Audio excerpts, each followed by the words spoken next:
Hey Summoners, how's the new season going so far? My name is Nathan Ng and I'll be the host for the patch 12.7 rundown. Today we're going to be covering the changes and also provide you guys with the updated tier list for all 5 roles and give you an idea what's going to be good and what's not so strong.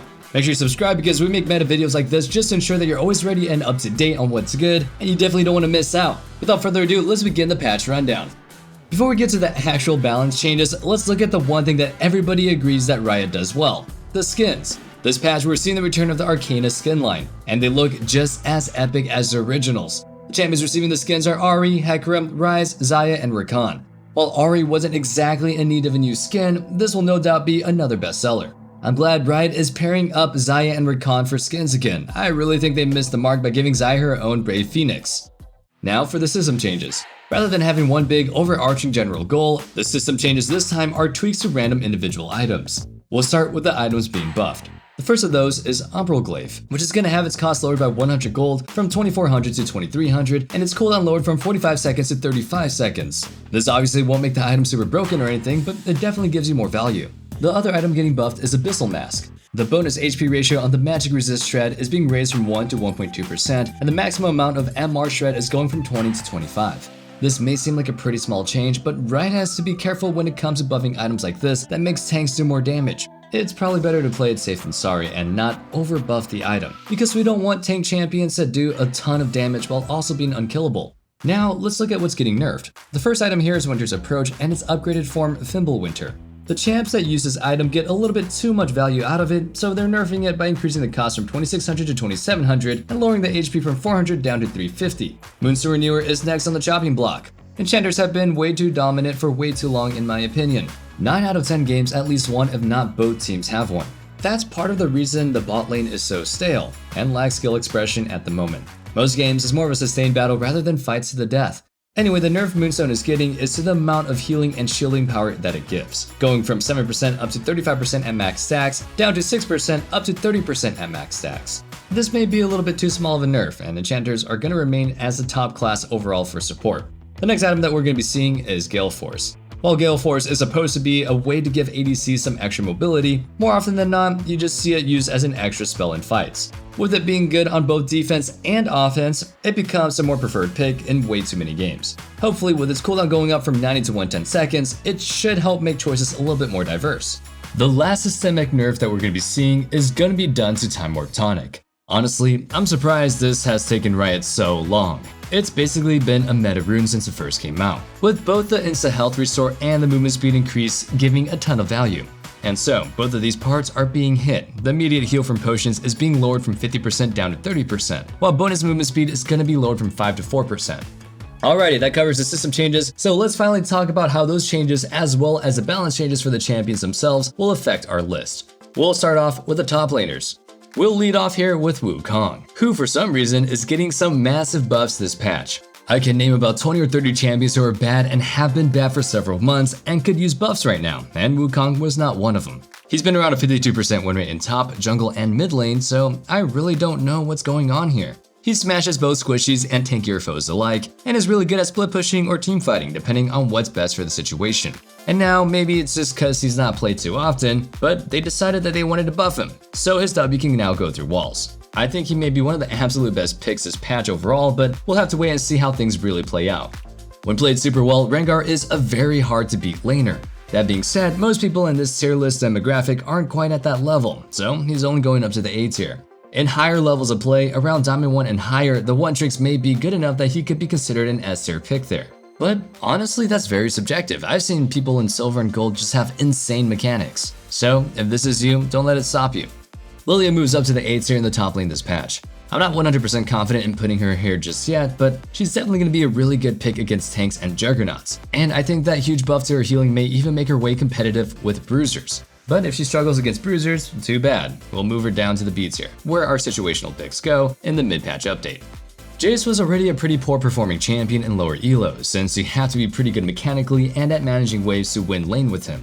But since he's such a strong pick at the higher ranks, where players actually do have those skills, Riot has nerfed him, making him a lot more punishable against AD champions. As a result, we're dropping him all the way down to the D tier. If you care about your LP, you really want to stay away from him.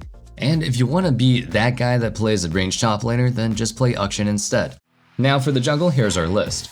We'll be moving Wukong to the OP tier here as well, though this one is a bit more tentative than the others. Wukong's already good in the jungle, but we're just not sure if that buff to his ease damage against monsters will really give him a quick enough clear time. We'll just have to wait and see. Echo's ability to be very consistently getting strong enough to one-shot squishy champions even without being fed is enough for him to land in the OP tier for this patch. He's kind of like the AP version of Kha'Zix in that regard, being a very low-risk, high-reward assassin. Fiddlesticks is getting bumped to the A tier this time around. He's still a really solid pick, being the #1 scaling champion in the jungle, but with his lack of early game pressure, he just isn't quite making the cut for the S tier lately. Poppy wasn't on our list for the jungle before, but since she's actually played more in this role than her original destination as a top laner, we feel like she deserves to be. So for now, we'll be putting her in the A tier. It's really hard to tell where that extra damage to monsters is gonna land Karthus on this patch, so for now, we're gonna place him in the A tier. With the mid-patch update, we'll give you guys a more accurate placement.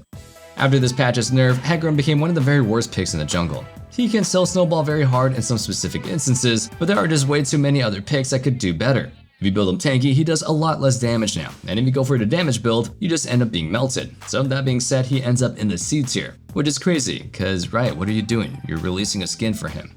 For the last jungle change, we're gonna be moving Lee Sin down to the D tier. Lee may be one of the most popular picks in League of Legends, but he's also one of the worst performing at lower levels of play for quite a while now. And he's not even doing like super hot and high elo either. But since he's being nerfed because of pro play, he's now even worse than before, being as bad as an off-meta troll pick like Set. But I will say, if you like a champion, don't let this list stop you from playing them. Just know that your chances of winning is gonna be a lot lower. Now, here's our mid lane tier list. Again, Wukong gets moved up, this time landing in the S tier here. He's gonna be especially powerful against assassins mid lane, but since most mages, especially Ahri, can lane against them directly, he isn't gonna be quite oppressive enough in this lane to make him the OP tier. Lulu was recently featured in one of our sleeper OP pick videos as a mid laner, so we're gonna add her to the list. She's obviously not a crazy 1v9 carry, but she does shut down assassins super hard and provides a huge amount of utility in teamfights. The one thing is that she's especially bad against Ahri, so you're gonna wanna ban her if you're gonna be picking up Lulu.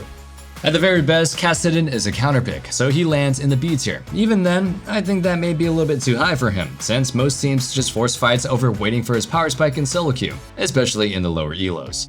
With our splitting up of higher elo and low elo tier lists, Akali is a champion that definitely needs to drop down to the C tier. Just like Akali, Irelia is just a little bit too hard to pull off at lower ranks, even at higher levels. Despite her reputation for being such a quote-unquote broken champion, she only works as a counterpick to a few mid lane matchups. Jace is definitely more common as a top laner, but there's still a good portion of Jace players that prefer to play him mid, and psychopaths like me that sometimes like picking him bot lane if I just wanna have fun. He is already performing just as bad here in the mid lane as he was in the top lane, and with him being super squishy now, you absolutely get ran over, especially by AD assassins. Now let's move things down to the bot lane. Whoops, at some point we accidentally took Vayne off our list. Well, obviously, she's just not a meta ADC, but she's one of the very best in the game, and she belongs in the OP tier. That's our bad. Thank you so much for letting us know in the comments below. For quite literally months now, Karthus has been one of the highest performance ratings out of any of the bot lane champions. And with ADCs being blanket nerfed last patch via all those lifesteal nerfs, he got a tiny bit stronger, so we're gonna be moving him up to the OP tier. Kai'Sa is still a pretty good champion for solo queue, but when compared to the other champions in the S tier, she just doesn't carry nearly as hard. Not only is she weaker, but she also takes a little bit more effort to pull off, so we're demoting her to the A tier for now. We're gonna be making a tough choice to move Tristana down to the B tier.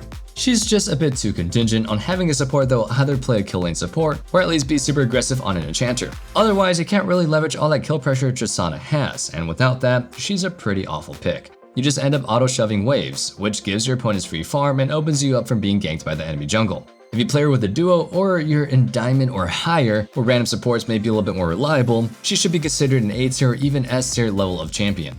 Even after all her nerfs, Zeri has continued to be an insanely strong pick in higher elos and pro play. Naturally, Riot is just going after her yet again with another round of nerfs this patch. But the thing is, due to her having very high skill floor and needing a team that plays well around her ultimate, the past nerfs were enough to bring her down into the red in the lower elos. So this patch is only going to further that, making her one of the absolute worst bot lane picks in plat and under levels of skill. To finish things off, we have our supports. Not has been doing pretty well recently, and we were already on the cusp of promoting him up to the OP tier on previous patches. With enchanters getting a little bit weaker thanks to the Moonstone Renewers nerf, and kill lane ADCs generally being stronger after the 12.6 changes, we've decided that it's time for him to finally move up. He's definitely the best tanky engaged support in the game, so if that matches your style, then now's the time to abuse him. Nami moves up to the OP tier this patch as well. She was another champion we already wanted to move up even before this patch, and since she doesn't build Moonstone, that item being nerfed is actually an indirect buff to her. Moonstone gives other enchanters a bit of scaling edge over Nami, but since the scaling will now be a little bit weaker, the early lead that you can generate with Nami means a lot more. On the other side of the coin, we have Sona, who's being moved down thanks to the Moonstone nerfs. Sona is very much a scaling-oriented champion. She almost loses every single lane since she has no all-in power, her poke is mediocre, and spamming her W causes her to go pretty quickly. She's still going to be a really strong scaling option, but obviously she'll just be a little bit weaker than before. We may end up reversing this decision and put her right back in the OP tier for our mid-patch update, but for now, this is where she belongs.